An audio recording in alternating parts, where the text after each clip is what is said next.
43, versikulo 9. Ingon dito sa ang pinili nga nasod giluwas gipasig hiuli. So matod pa niya wala gi kunoy mabasa dili mo ikamaturan. So sumala sa 6:43:9. So ingnon ta lang nga di kamaturan pero ingon sunda og tinuod ba nga di kamaturan. Ikaduha akong gipamatud-an nga ang pinili nga nasod mo'y kagulingong katawhan sa Dios. Pagkatinaw ng Pedro 2:9 nga iyang mismong kaugalingong katawhan sa Dios nga pinili nga kahugpungan sa kaharianon sa sacerdote ang nasod nga iyang kaugalingon sa Dios. Pinili dili mahitabo katoliko na, di ba?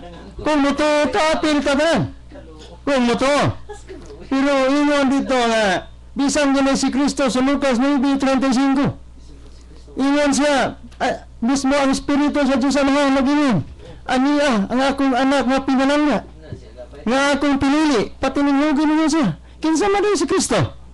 Ingon ang 2:26 bisan kinsa katonong musunod kanako walagad kanako din gani akong alagad ang amahan magpasidungogan na usaon pa pasidug sa mga hudita mosunod ni Kristo unsa man si Kristo. So anana ragyo nila ang pagkaagapay ragyo mo ibikil nga wa man gyud mabasa mo na nga si agapay kay ang hularana ni agapay mora man gyud nakabikil nila may tungod sa tima kay wa lagi mabasa so uyon siya mabasa apan dili siya uyon ni Paulino kay agapay.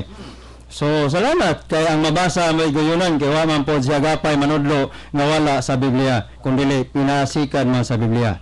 Muna makaisunan nga ingon dito nga dili daw sakop sa bana sa Israel. Pero matod pa nila ingon dito sa kung pasabot ganiha bisan kinsa gatong dili malistas basahon sa kinabuhi siya itambog ngadto sa linaw nga kalayo karon kay ang pinili na lista mabasa man sa Biblia. Why imposible nga matambog dito sa kalayo kay kaliwat kini gikan sa sakop sa 12 ka banay nga gikan sa Israel. Sumala sa Hebreo 12:23. Muna makaisunan nga ang pinili nga akong gipamatod kamo usab nga naminaw. Kamo na lang magtimbang-timbang ang akong mga bersikulo. Ang akong gipahaom diya sa ako ang tima. Matod palagi nila, perti nilang pangatawa. Kay di gid mo haom. Ang akong pamatod. So muni bunga sa iya sa Dios. Muna makaisunan ang bunga sa iya sa Dios. Mao lamang ang pagkamapailubon, pabsanon. Kung walay mabasa, walay mahom, mailan na ito pinagi sa bunga sa ato ang mga sugo sa atong Ginoo. Bueno, makaisunan. Sa pila ka minutes ni? 5 minutes. Pila na lang ka minutes ang ako? Sa kalang ka minutes. Ingon ang Dios sa 2 Timoteo 2, versikulo 9. Siya nag-antos ingog kriminal apan ang pulong dili ginapos. Apan tungod giantos niya tungod siyang mga pinili aron maluwas. Kinsa day giantos ang pinili? Mas basta mabasa, basta masulat ng kunong doon. Pero wa ginabasa sa agapay niya. Di na mo. So sige lang.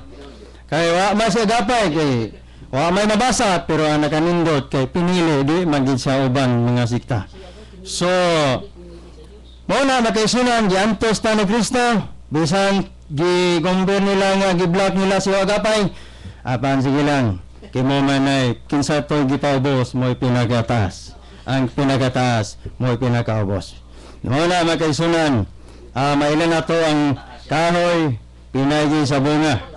Kay walay kahoy nga mabunga o gitawag o payat nga prutas. Ang mamunga nga kahoy gitawag na siya true o orange. Ang sulod mao ang orange. So muna makaisunan ora gamay na lamang ang time. Igo na lang to sa ako ang pag-komentaryo.